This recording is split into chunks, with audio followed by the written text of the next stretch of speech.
morning all of you. Class 12, chapter 12, Environment and Sustainable Development. In previous class we discussed about environment, types of pollution, air pollution, water pollution, noise pollution. Then problems of environment. Problems of environment means excessive use of natural resources and deforestation. Now, excessive use of natural resources in this degradation of land. Degradation of land, or we can say loss of fertility. So it means loss of fertility of land which occurs due to the following factor. It means loss of fertility. धीरे धीरे land की क्या होती जाएगी, fertility loss हो जाएगी due to following factor. So loss of fertility of land due to following factors. Number first, soil erosion. मिट्टी का बहना, जो मिट्टी बह जाती है जब बहुत तेज बारिश आती है या बहुत से तेज हवा चलती है तो क्या होता है, मिट्टी बहुत अमाउंट में क्या हो जाती है, बह जाती है या फ्लो में चली जाती है. Soil erosion caused by strong winds or floods. अभी मैंने बताया बहुत तेज हवा चलती है, बहुत तेज पानी आता है तो क्या हो जाता है, मिट्टी पूरी बह जाती है, जिससे जो सॉइल है उसकी फर्टिलिटी या जो उसका जो फर्टाइल जो लैंड है उसकी फर्टिलिटी धीरे धीरे लूज होने लगती है. So loss of fertility is known as degradation of land.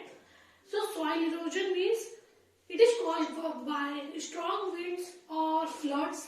So soil erosion, it is caused by strong winds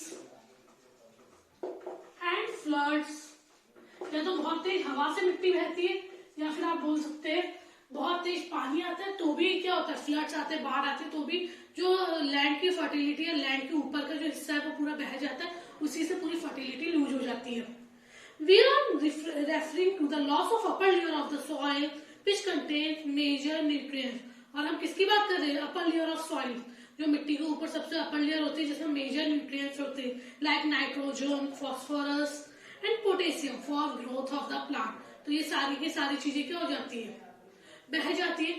number second, excessive water logged on the top soil, it tends to suck up the nutrients of the soil and reduces its fertility. बहुत ज्यादा पानी जब अगर मिट्टी के ऊपर जमा हो जाता है तो इससे भी क्या होता है, जो पूरे के पूरे न्यूट्रिएंट्स है वो क्या हो जाते हैं, सॉइल के खत्म हो जाते हैं, बह जाते हैं और इससे भी फर्टिलिटी लॉस हो जाती है, लूज हो जाती है. सो excessive log water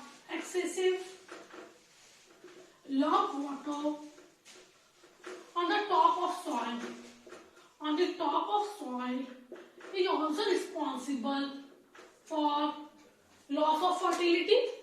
So in India, recently 50% of total landed area is exposed to degradation of one type or the other. Some urgent steps relating to soil conservation is the need of the hour. और अभी हम देख रहे हैं कि हमारे India में 50% land ऐसा है जिसकी फर्टिलिटी क्या हो चुकी है, रिड्यूस हो चुकी है या खत्म हो चुकी है. तो हमें क्या करना है, कुछ स्टेप्स उठाने हैं ताकि सॉइल की फर्टिलिटी धीरे धीरे रिड्यूस होना खत्म हो. क्लियर. एनवायरमेंटल डिग्रेडेशन, और क्या रीजन से ये लॉस ऑफ फर्टिलिटी है, लैंड की जो फर्टिलिटी रिड्यूस होती है उसके मेन रीजंस क्या है. तो causes of land degradation. Number first, population explosion. Population बहुत ज्यादा है तो हम क्या कर रहे हैं, घर बना रहे हैं या फिर आप बोल सकते हैं कि रूरल एरिया से लोग अर्बन एरिया में आ रहे हैं तो धीरे धीरे पॉपुलेशन का प्रेशर क्या बोलते हैं लैंड पे बढ़ता जा रहा है और जो सॉइल है, जब घर बनेंगे तो सॉइल भी रिमूव होगी तो सॉइल की फर्टिलिटी धीरे धीरे क्या होती जा रही है, रिमूव होती जा रही है. तो number first, population explosion. Population explosion. One of the main causes of environmental degradation is population explosion. Pressure of population on land has increased and consequently land has been exploited. Population explosion has caused substantial conversion of forest land into industrial and residential building. मैंने अभी बताया जो forest land है उसे क्या किया जा रहा है, रिमूव किया जा रहा है और उसे किसमें कन्वर्ट किया जा रहा है, residential buildings and industrial area में.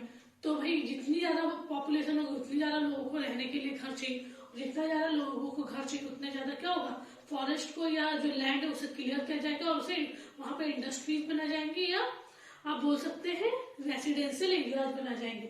Number second, increasing urbanization. Increasing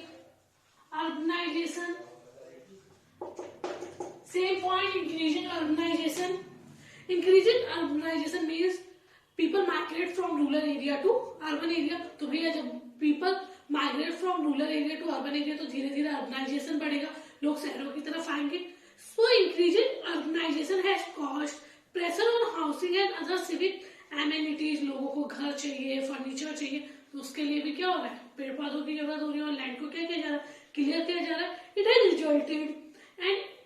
It has resulted in increasing demand for land and excessive exploitation of other natural resources. Number third, rapid industrialization. Rapid industrialization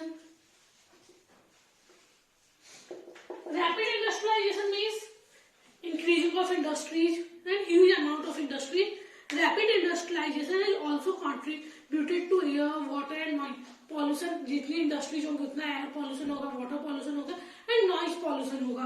so rapid industrialization has also contributed to air, water and noise pollution.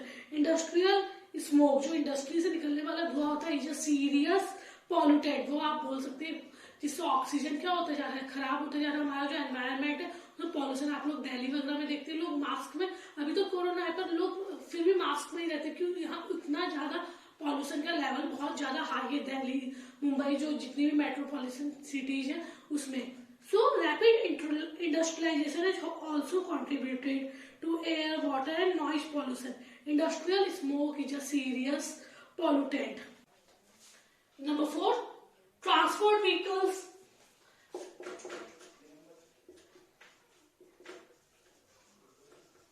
Transport vehicles, जितने ज्यादा vehicles होंगे उतना ज्यादा क्या होगा, noise pollution, air pollution और आप बोल सकते हैं एनवायरमेंटल पॉल्यूशन होगा.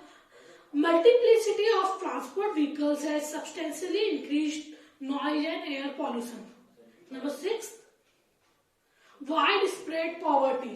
Number 5, wide spread poverty.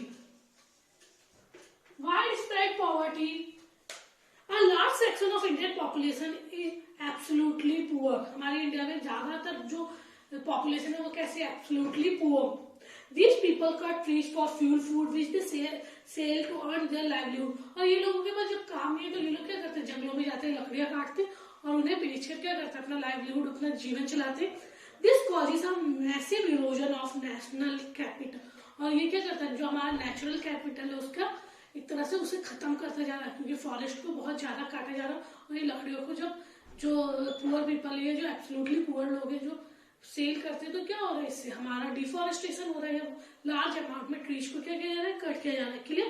So there are some reasons of environmental degradation. Number 1, population explosion. Number 2, increased urbanization. Number 3, rapid industrialization.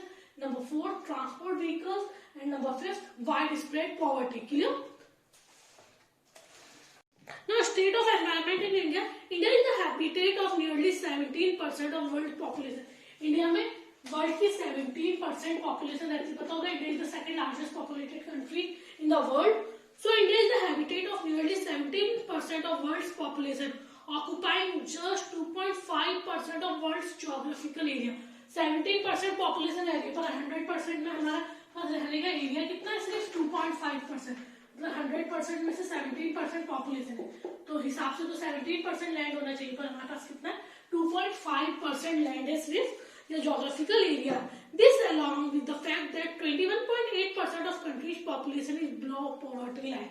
और हम देख सकते हैं कि इंडिया में 21.8% जो पॉपुलेशन है वो बीपीएल के अंदर आती है, बिलो पॉवर्टी लाइन में आती है. Struggling for food, clothing and shelter. BPL means those who are not able to fulfil their minimum requirements like food, clothing and shelter. How to save environment. Environment को कैसे बचाएं, how to say grow more and more tree. Number 1, भाई जितने पेड़ काट लो उतने ही पेड़ क्या किए जाए, लगाए जाए, तो अपने आप एनवायरमेंट कैसा रहेगा, सेफ रहेगा. So grow more and more trees.